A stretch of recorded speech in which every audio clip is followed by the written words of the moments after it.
The movie is set in the year 2050. It's been found that dark energy is destabilizing the sun, and it is quickly dying, threatening all life on Earth with a new ice age. However, after some serious research, scientists have concluded that a nuclear fission bomb with a mass equivalent of Manhattan Island can reignite the dying sun. The Icarus I, a prototype spacecraft with advanced heat shielding and a sophisticated artificial intelligence, is tasked with the arduous journey of transporting the payload to the sun. An experienced crew, led by Captain Pinbacker, is sent for the mission, but unfortunately, it fails, and the spacecraft is lost in space. 7 years have passed by, and humanity is making a second attempt to resuscitate the sun with the Icarus II. The crew consists of the mission leader, Captain Kaneda, and several other experienced members, like physicist Robert Capa, who is overseeing the final calculations for the bomb's payload deployment and detonation, Mace, the head engineer, and Corazon, the botanist responsible for maintaining the oxygen garden that provides both food and carbon to recycle the atmosphere during the trip. After 16 long months, the ship finally nears the sun. However, the solar noise known as the dead zone begins to interfere with radio communications to Earth a week earlier than expected. As a result, the crew is left with just 24 hours to collect all of their individual thoughts and send them to their loved ones back home. During Kappa's turn, he has difficulty finding the right words and makes several attempts at his message, unintentionally exhausting all of the remaining time. This enrages Mace, and a fight breaks out between the two. Fortunately, the crew breaks their fight and sends Mace to spend some time in the Earth Room, which simulates the exact atmosphere on Earth. Later, when the crew meets to discuss their latest progress, the spacecraft botanist, Corazon, notes that the ship already has enough oxygen stored up for the delivery and the return trip. As they get closer to the sun, the ship's medical physician, Dr. Cyril, becomes fascinated with the view from the ship's viewport. He becomes curious to experience the unfiltered view of the sun. However, the AI warns him that he can only tolerate 3.1% of the actual light. Despite this, Cyril keeps exposing himself to the sun, causing his skin to peel away. Meanwhile, Captain Kaneda researches the video logs of Captain Pinbacker, the commander of Icarus I, in an attempt to discover why the original mission failed. He plays one video where Pinbacker describes a small meteor storm that did superficial damage to the Icarus I. As the ship approaches Mercury, communications specialist Harvey picks up a signal from the Icarus I's distress beacon. However, he only hears faint signals because it was amplified by the iron in Mercury's mass. He becomes sure that some of those aboard Icarus I could still be alive and discusses with his crew whether the current mission should be altered in order to check on the Icarus I's distress beacon. As expected, Mace is not happy with the suggestion, and he tells everyone that it's a dangerous mission. However, Dr. Searle contradicts that diverting to the Icarus I could possibly add a second bomb, and having two could be advantageous if something goes wrong with the first one. This results in a heated discussion, and Captain Kaneda puts an end to it by handing the decision to the ship's most informed person in these matters, their nuclear physicist, Robert Capa. However, Capa also has a hard time making a decision. Left with no choice, he flips a coin, which finalizes them heading to rescue Icarus I.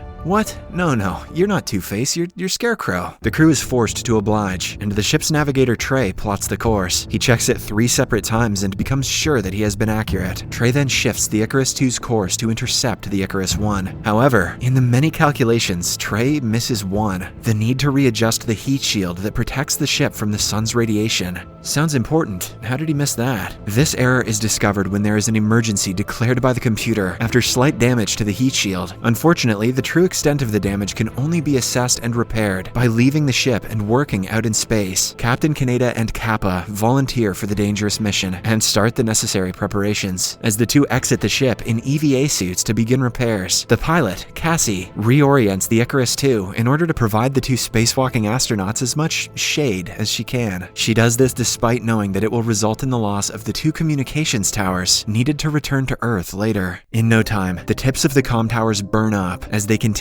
to revolve around the living quarters, in and out of the sunlight. Consequently, Cassie unwittingly sets off another chain of events when the still revolving and burning remnants of the communications tower causes a beam of sunlight to deflect towards the center of the ship and onto the oxygen garden. Soon, a fire breaks out that burns down the garden and threatens to engulf the entire ship. Corazon quickly rushes to a rapidly burning garden and requests entry, thinking that she can save it. However, Mace weighs up the situation and realizes that the mission mission and the ship will be lost unless drastic action is taken. So, he orders the computer to release all the stored oxygen in the tanks to provide such an enormous boost to the fire that it will literally blow itself out. He also realizes that this will completely destroy the garden. During this event, the artificial intelligence begins to take automatic control of the Icarus II. It also tries to return the heat shield back to cover the living quarters, despite the fact that it is currently protecting Captain and Kappa, who are still outside. Cassie realizes that this maneuver will result in the death of the two spacewalkers, and she tries to countermand the order, but the AI refuses to budge. With time running out, the AI and Cassie fight over control for a few moments, with the latter eventually using an override command that needs to be authorized by a second crew member. Cassie turns to Mace and seeks his authorization code, but he refuses. He believes that the importance of the mission far outweighs the loss of Kaneda and Kappa. Cassie then pleads with Harvey, and fortunately, he issues his authorization. Enraged, Mace directly calls Captain Kaneda and asks him to support him in countermanding the orders issued by Cassie and Harvey, a decision that will result in his own death and that of Kappa. As expected, the dutiful Captain Kaneda agrees with Mace that the mission is more important than his and Kappa's life. The captain then tells the AI to resume corrective shading and proceed with the mission. The AI obliges, and as the cover for the two astronauts is diminished, Kaneda orders Kappa to go back to the safety of the ship as he patches the last of the heat shield damage by himself. Kappa reluctantly complies, and shortly after Kaneda fixes the remaining damage, he is exposed to the sun and killed. Because of the loss of their oxygen garden, the crew is now forced to intercept Icarus I. Trey panics and starts blaming himself for the incident. Hence, the crew puts him inside an isolation room so that he doesn't commit the unthinkable. In the next scene, the ship eventually reaches Icarus I. Searle, Kappa, Mace, and Harvey board the ship through an airlock and discover that there is enough food, a flourishing oxygen garden, and a workable payload aboard. However, there has been extensive damage to the ship's computer servers, which will not allow the ship to move. The crew also sees a video log from the late Icarus I's captain, Pinbacker. In the video, Pinbacker is sporting signs of disfigurement and suggests that the ship's crew chose to scrub the mission, believing that humanity's impending destruction was God's will. That's what happens when you send a religious guy to do space science. Additionally, all crew members of Icarus I are found burned to death in the viewing room, which is a result of the protective filter being turned off. As the group continues investigating, the airlock connecting the two ships gets mysteriously destroyed, and both ships are pulled apart. The crew inside Icarus I panics and looks around for ways to escape. They eventually find one EVA suit, and Mace and Searle decide that Kappa should use it, as he is the only one able to deploy the payload. Why was Mace cool with Kappa dying earlier then? However, communication specialist Harvey, who is also the new captain following Kaneda's death, wants the suit for himself. This results in a brief argument, but Harvey is eventually dismissed. The crew then decides amongst themselves that Searle will stay back at Icarus I to manually open the shafts, while Harvey and Mace use the insulation of the ship to cover themselves so that they can hold on to Kappa as he is shot towards the Icarus II. Unfortunately, during the attempt, Kappa and Mace make it to the Icarus II, but the former loses his grip on Harvey. As a result, Harvey drifts off into outer space and is frozen. His body can be seen breaking apart when it collides with the ship, and burning up when his corpse leaves the protection of the heat shield. That's a badass way to go. Meanwhile, Searle enters Icarus I's viewing room to prepare for his death, and as soon as Icarus II leaves, the shielding from the sun is gone, and Searle is burned to death. Back at the Icarus II, Corazon calculates how much oxygen they have, and how much they need to complete the mission. After a bit of research, she concludes that there is enough oxygen for 4 of the 5 of them to live and deliver the payload. Realizing that Trey is the biggest liability, the crew reluctantly decides to finish him off. However, when Mace goes to carry out the act, he finds Trey has already committed the unthinkable. The psychotic Mace then viciously smears some of the blood on Kappa's hand, blaming him for Trey's death. Soon, a fight breaks out between the two, but it doesn't last long as they have trouble breathing. Kappa immediately heads to the payload room and learns from the AI that there is still not enough oxygen for all of them to live until they deliver the payload. This puzzles Kappa, as Corazon did the math, and there should be enough oxygen for all 4 surviving crew members. Surprisingly, the AI tells him that there are actually 5 people on board the ship at the moment, and the 5th person is in the viewing room. Stunned, Kappa races to the viewing room and discovers that Pinbacker, captain of Icarus I, is still alive. He is terribly burnt everywhere on his body and is clearly psychotic. It is also revealed that he is the one who destroyed the airlock connecting the 2 ships earlier. Pinbacker slices the wound in Kappa's chest with a stolen scalpel and chases him through the ship. Kappa makes it to the EVA suit room and locks himself in. However, Pinbacker Pinbacker pulls the safety lever and traps him in the room. The lunatic then removes the Icarus II's computer servers from their coolant, causing the entire ship to shut down. Here, it is revealed that he did the same on his own ship, and that is how his crew died. Unbeknownst to all of this, Corazon finds a tiny seedling growing out of the burnt soil in the burned-out oxygen garden. This gives her and the mission hope of not just survival, but even returning to Earth. Excited, she calls out for Kappa and Cassie, but ends up attracting the attention of Pinbacker, who brutally murders her. Elsewhere, Mace goes into the cooling unit to fix the Icarus II's mainframe by immersing himself in the coolant. He somehow manages to get the power back on, but in the process, becomes severely frostbitten. On the other hand, Pinbacker starts going after Cassie. He chases her throughout the ship, prompting her to hide in the nuclear payload. Meanwhile, trapped in the EVA suit room, Kappa talks to Mace before he dies. Mace, in agony from the freezing coolant, tells Kappa not to worry, because he's going to wake up in New York City in about 70 years. Wait, what?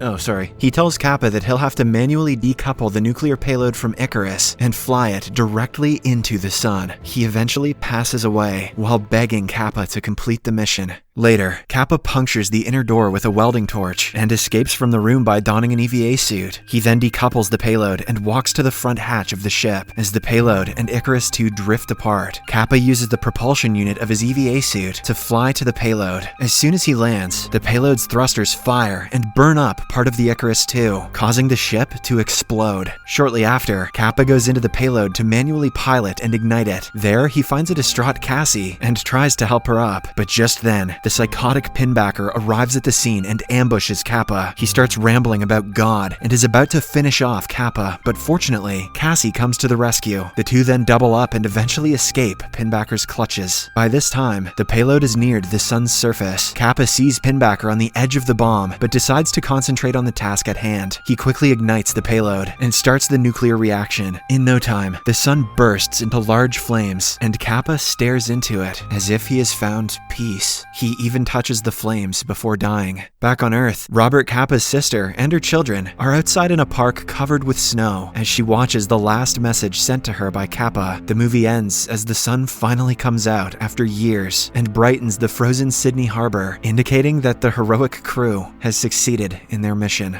Subscribe for more videos like this, turn on notifications, and leave a like to help the channel out. Thank you for watching.